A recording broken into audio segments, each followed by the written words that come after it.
He will forever be known for that catchphrase from Diff'rent Strokes. What you talk about, Willis? In 2010, Gary Coleman, the child star who once captivated all of America with the sitcom Diff'rent Strokes, passed away at the age of 42 after a brain hemorrhage.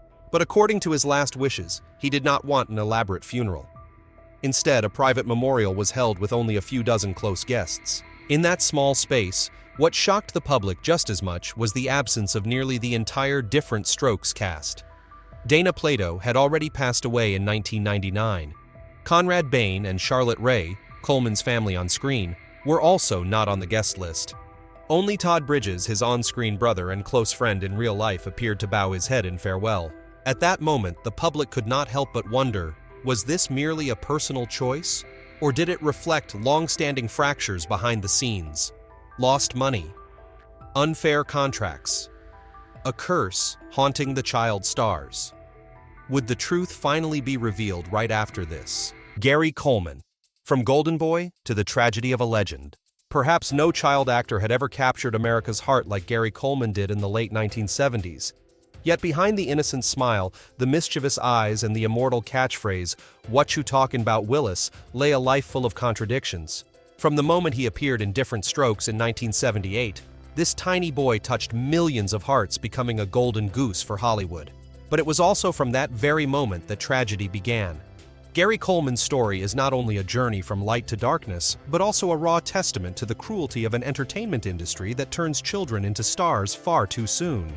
Gary was born in 1968 in Zion, Illinois, into an adoptive family.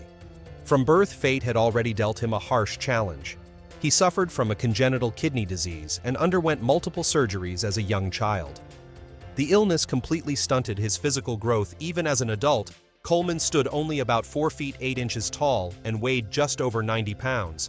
But in return, he had a charming face, mischievous eyes, and a rare knack for delivering punchlines.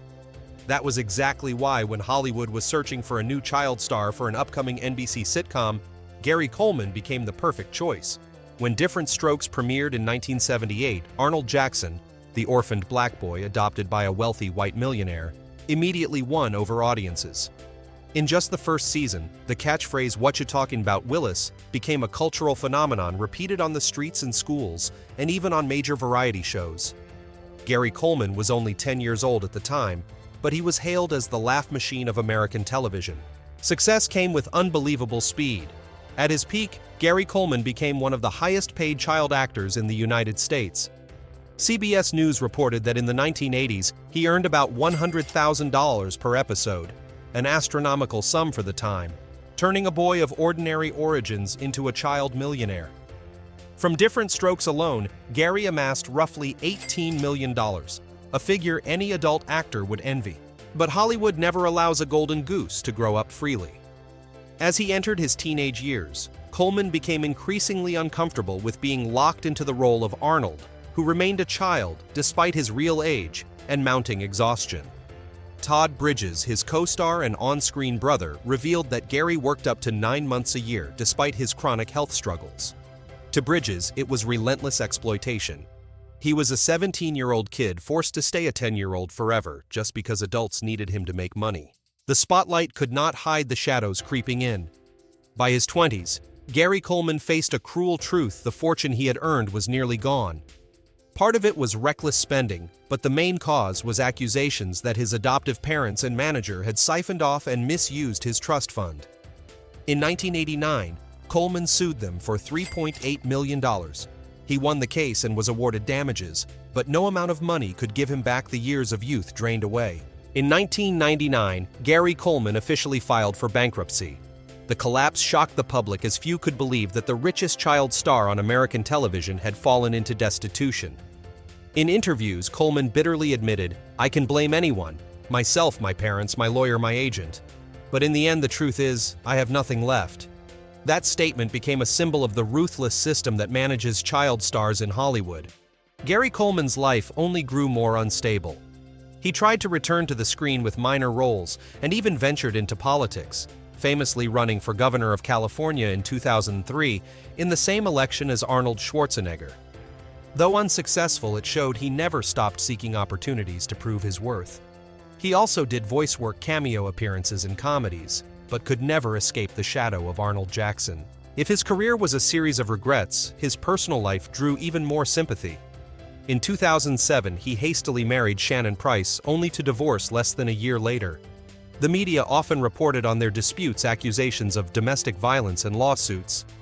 Even after Coleman's death, Price petitioned for control over his remains but was denied because they were legally divorced. Despite the tragedies, audiences' love for Gary Coleman never faded. Charlotte Rae, Mrs. Garrett in Diff'rent Strokes, once said Gary was the reason the show succeeded. "That boy brought laughter to millions and to my heart." Todd Bridges called Coleman a true friend, even though both of them had faced addiction, legal troubles, and the pain of stolen childhoods. On May 28, 2010, Gary Coleman took his last breath in Provo, Utah after a fall and a brain hemorrhage. He was 42 years old. Unlike the image of a star once admired by all of America, Coleman left the world in silence. No grand funeral, only a small memorial in accordance with his will. The Los Angeles Times wrote, "The legacy of Diff'rent Strokes is tied to laughter, but it carries countless tragedies.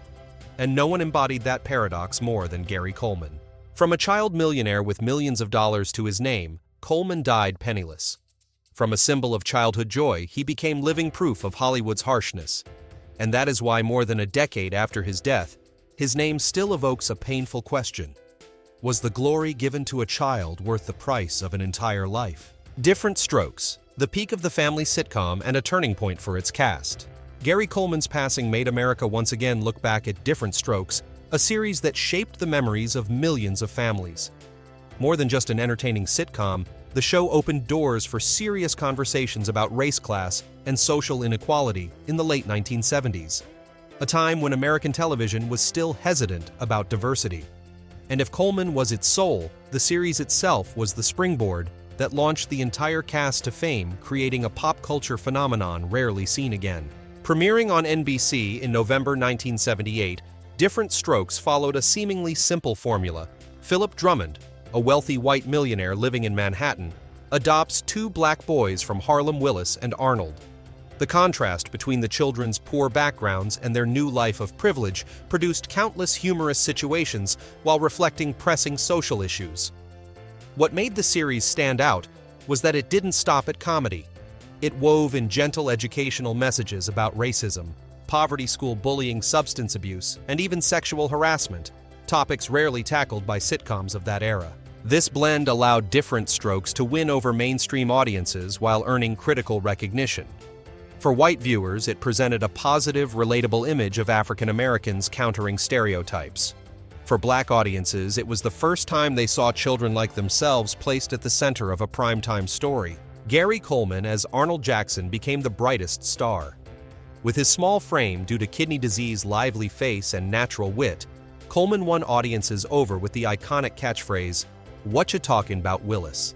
The line quickly became a cultural phenomenon echoed in commercials, talk shows, and daily conversations.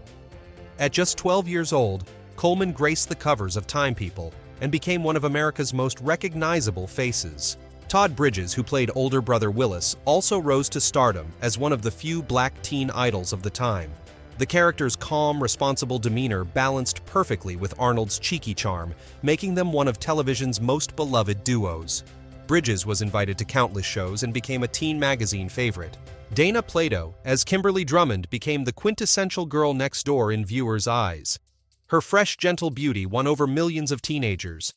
Throughout the 1980s, she was a familiar face in teen entertainment magazines and was considered one of the most promising young actresses. Conrad Bain, a veteran stage actor, became a television icon through his role as Philip Drummond. His portrayal of the wealthy yet kind-hearted father cemented Bain's image as the ideal TV dad in American culture. Charlotte Rae, in the role of housekeeper Edna Garrett, achieved an even bigger breakthrough. Thanks to audience love, Garrett was spun off into her own series, The Facts of Life, which lasted 9 seasons and became one of the most successful spin-offs in U.S. television history. The role earned Rae an Emmy nomination and solidified her status as a television star. During its early seasons, Diff'rent Strokes maintained ratings of 15-20 million viewers weekly, an enviable figure for any sitcom of the time. A total of 189 episodes aired over 8 seasons from 1978 to 1986, making the show a familiar friend for American audiences for nearly a decade. Gary Coleman, Todd Bridges, and Dana Plato frequently appeared in commercials, becoming highly profitable celebrity endorsers. Merchandise, from dolls and t-shirts to souvenirs featuring Arnold's catchphrase, spread everywhere, proving the show's cultural reach. What made Diff'rent Strokes a phenomenon was not just its ratings, but the way it shaped an entire generation. The show helped change how American television portrayed black characters, paving the way for later sitcoms like The Fresh Prince of Bel-Air and Family Matters. Many scholars regard it as a foundational work for diversity in U.S. sitcoms, daring to address social conflicts under the guise of humor. Behind-the-scenes drama and the Diff'rent Strokes curse. On screen, Diff'rent Strokes looked like a perfect American dream. Two orphaned black boys adopted by a wealthy white millionaire, living in a luxurious New York apartment, learning to adapt, love, and overcome social barriers. But behind the laughter was a tense backstage where children were overworked, financial injustices festered, and seeds of tragedy slowly took root. These dark undercurrents eventually gave rise to what the press later called the Diff'rent Strokes curse, a curse that exacted a heavy toll on nearly the entire cast once the spotlight faded. Gary Coleman was the clearest example. From a child born with congenital kidney disease, he became NBC's Golden Goose, earning an average of $100,000 per episode, a record fee for a child star in the late 1970s. But as he grew older, Gary felt trapped in the image of Arnold Jackson. Producers insisted on keeping the character frozen in childhood, even as Coleman reached 16-17 years old and longed to grow up. Todd Bridges recalled that Gary worked up to 9 months a year, even while weakened by dialysis, and was denied real rest. Later, Coleman bitterly described himself as a walking lottery ticket, a tool for adults to exploit until he was spent. His tragedy deepened when his adoptive parents and manager were accused of siphoning millions from his trust fund. In 1989, Gary sued them and won, but he never regained the childhood and career that had been shattered. By the 1990s, he officially declared bankruptcy. Todd Bridges, Willis on screen, could not escape the spiral either. Audiences once saw Willis as Arnold's steady anchor, but in real life, Bridges lacked one of his own. His parents divorced, his family was complicated, and the pressures of fame left him vulnerable to temptation. After Diff'rent Strokes ended, Bridges fell into drugs, especially crack and cocaine. In 1989, he was arrested in connection with a shooting. Though he narrowly avoided prison, the wholesome image of Willis was permanently stained. For years, Bridges was seen as the textbook case of a child star gone wrong. It was not until the mid-1990s that he managed to get clean and slowly regain balance, though his career never returned to its former heights. Dana Plato, big sister Kimberly Drummond, faced a different form of the curse. After leaving the show in 1984 due to pregnancy, Plato lost her footing in Hollywood. She tried everything to make a comeback, posing for Playboy, taking roles in low-budget films, but nothing succeeded. Without major roles and with money running out, Plato spiraled into addiction. In 1991, she made headlines by attempting to rob a video store with a toy gun. A tragicomic fall from grace when the former girl next door became a criminal in the tabloids. Plato's life ended in 1999 when she died at just 34 from a drug overdose. Even more heartbreaking, her only son took his own life 10 years later, a cruel continuation of the cycle of tragedy. Even the adult cast members were not completely untouched by the shadow. Conrad Bain, father Philip Drummond, maintained a stable career and lived until 2013, but he had to watch his television children collapse one by one. Charlotte Rae, the gentle housekeeper Mrs. Garrett, went on to great success with The Facts of Life, but in interviews, she never hid her sorrow. Rae once said Gary was the soul of the show, that boy was lovable and talented. But I knew he was suffering. We were all powerless. The Diff'rent Strokes curse lay not only in the tragic fates of its stars, but also in the way Hollywood treated child actors, especially black children. Coleman, though the highest-paid child star, still had his fortune drained by parents and managers, leaving him penniless as an adult. Bridges was left unprotected against temptation.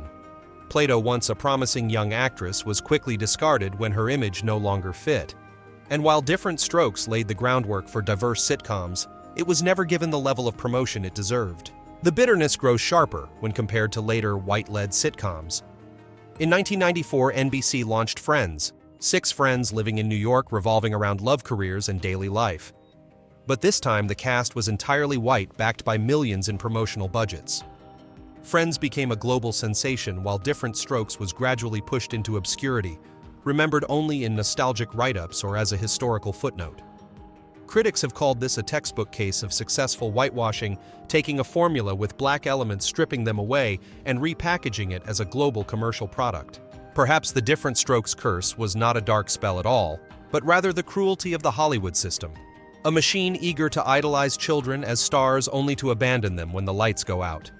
A machine that turned laughter into profit, but left behind broken childhoods. Gary Coleman, Todd Bridges, Dana Plato, and their fellow cast members were simply some of the most visible victims of this ruthless cycle. And when audiences recall the laughter of Arnold Jackson Willis or Kimberly, they are also confronted with the painful truth behind every TV smile there may be a life quietly falling apart. The farewell moment for Gary Coleman. On May 28, 2010, American media simultaneously reported that Gary Coleman, the boy who once made the entire nation laugh with the catchphrase "What you talking about, Willis," had died at the age of 42 from a brain hemorrhage. His passing not only closed the chapter of a legendary child star's life, but also rekindled conflicting memories. The loud laughter in front of the screen, and the long chain of tragedies behind the scenes. Yet perhaps what shocked the public most was not his death, but the way Coleman was laid to rest. There was no lavish funeral, no throngs of fans, no blinding flashes from the media. According to his last wishes, Gary wanted a discreet private memorial, limited to about 15 to 20 close guests in Beverly Hills. In that quiet room, an aching absence was felt. The Diff'rent Strokes cast, once beloved by audiences as a family, was almost entirely missing. Only Todd Bridges, the on-screen big brother Willis, silently appeared, bowing his head before Coleman's portrait.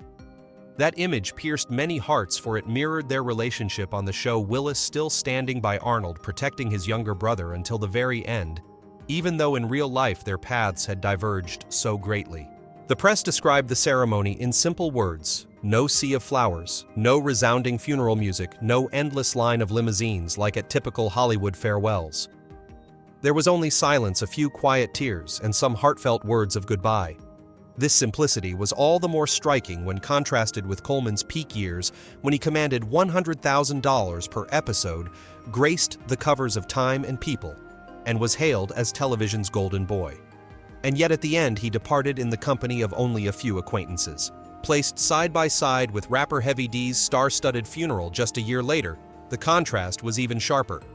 Heavy D was sent off by Diddy, Jay-Z, Usher, Will Smith, Mary J. Blige, and thousands of fans. Meanwhile, Gary Coleman, the sitcom icon of an entire generation, was remembered in near total silence. For audiences, it was a bitter paradox. The man who had brought laughter to millions of families ended his life in solitude, scarcely honored even in his final moments. Yet it was this very simplicity that turned the memorial into a mirror reflecting the tragedy of the entire Diff'rent Strokes cast. On screen, they were a family-kind father, Philip Drummond, caring housekeeper Mrs. Garrett, gentle Kimberly, strong Willis, mischievous Arnold. In reality, each stumbled down their own painful path. Gary Coleman died bankrupt with hospital debts unpaid. Dana Plato died of an overdose at 34, leaving behind a son who would later take his own life. Todd Bridges struggled for years with drugs and the law before finding his way back. Conrad Bain and Charlotte Ray, the adults of the TV family, lived longer, but had to watch their television children fall one after another. It was no coincidence that the Los Angeles Times described the memorial as a heartbreaking moment when the golden laughter of American television confronted a raw truth. Hollywood revealed itself for what it was, an industry capable of creating legends out of a single catchphrase, yet just as capable of abandoning those legends once the lights went out. Coleman had once brought NBC millions of dollars, but in the end he was left to fade away. The silence of the ceremony stood as proof of the price a child pays for becoming an idol too soon. In that small space, Todd Bridges became the only bridge between past and present. He was not only mourning a friend, but also carrying the burden of being the last living witness. Gary deserved more than that Bridges later shared. He brought laughter to the whole world. But when he needed love the most, he had only himself. For Bridges, his presence at the memorial was not an obligation, but a promise he felt compelled to keep, the promise that Arnold Jackson would never be forgotten. The contrast between Bridges and the empty chairs behind him made the public's grief even deeper. Dana Plato could not be there, having died long before, but Conrad Bain and Charlotte Ray, though still alive, were also absent. Bain was nearly 87 at the time, too frail to attend. Ray was 84, also unable to travel far. Many believe the limited guest list specified in Coleman's will partly explained their absence. Still, for audiences, their absence felt like a wound, a reminder that the Drummond family was only ever a family on screen. In real life, time, illness, and fate had torn them apart, never to reunite as viewers had once dreamed. Meanwhile, Todd Bridges, the one who had fallen the hardest once branded by America as the troubled child star, was the only one left standing. This turned the memorial into a strange symbol of reversal. Willis, the boy who once struggled to protect Arnold on screen, had become the man who kept the final promise in real life. His presence was quiet, but it carved itself deeply into public memory, a reminder that amid the deceit and cruelty of Hollywood, genuine bonds of love could still exist. For Bridges, the ceremony was not only a farewell to Gary, but also a turning point to remind himself of his duty to tell the story of the Diff'rent Strokes generation. He appeared on talk shows in his memoir Killing Willis, and in interviews helping the public understand that Arnold Jackson's laughter had not come from a carefree child, but from one exploited and forced to grow up in loneliness. "Don't let anyone turn you into a tool for making money," Bridges said. "Gary and I paid dearly for our innocence." Today, when people remember Gary Coleman's memorial, they do not recall lavish rituals, but silence. A silence that held within it Todd Bridges' stifled sobs, the absence of Dana Plato, Conrad Bain, Charlotte Ray, and an entire generation now gone. That ceremony was like a mirror turned inward, looking into it. Audiences saw not only a small, fragile Gary Coleman, but also the vulnerability of childhood placed under the glare of fame. Perhaps the most enduring image of that day in 2010 was Todd Bridges, sitting quietly, the only one left to say goodbye. The only one left to carry on the story, the only one burdened with the responsibility of a generation already scattered. And that ultimately was the greatest lesson of Gary Coleman's memorial. Behind every burst of television laughter, there may be a life that was traded away. The greatest legacy Gary Coleman and Diff'rent Strokes left behind is not just laughter, but also a warning about the harsh price of fame that comes too soon. Arnold Jackson was once hailed across America as a sitcom prodigy, creating the iconic catchphrase, "What you talking about, Willis?" that is still quoted today. Coleman opened doors for black children to appear in primetime television, proving that laughter could transcend barriers of race and class. Yet behind that spotlight was a chain of tragedies for an entire generation of child stars. Dana Plato consumed by addiction. Todd Bridges lost in drugs and legal troubles before finding himself again, and Coleman dying in loneliness and financial ruin. Their stories reflect the painful truth that Hollywood can create idols overnight, but just as easily abandon them when the lights go out. Thus, Coleman's legacy is not only the role of Arnold Jackson, but also a reminder fame must go hand in hand with protection and responsibility. Children cannot be seen merely as tools for profit. Their childhoods must be respected and preserved so that when they grow up, they do not fall into deep tragedy. For audiences who grew up with Diff'rent Strokes, this lesson is all the clearer. Laughter can only be whole when those who bring it also have a life of peace. Today, when people remember Gary Coleman, they recall not only his mischievous eyes or witty voice, but also a real person with real pain. And perhaps that is what makes him an enduring cultural symbol. The question that remains for us is, what will we do to ensure that tragedies like Coleman's are never repeated? If you feel this story has touched your heart, leave a comment to share your thoughts. Hit like to spread the message. And don't forget to subscribe to the channel and turn on notifications to keep journeying with us, as each week we bring more behind-the-scenes stories, untold truths, and profound lessons from the world of Hollywood. All data, analysis, and commentary in this video are presented based on information available at the time of production. The content is subject to change over time and should not be considered a definitive forecast. There is still so much more to explore: stories of resilience, legacy, and truth. Feel free to dive into some of our top recommended videos now appearing on the screen.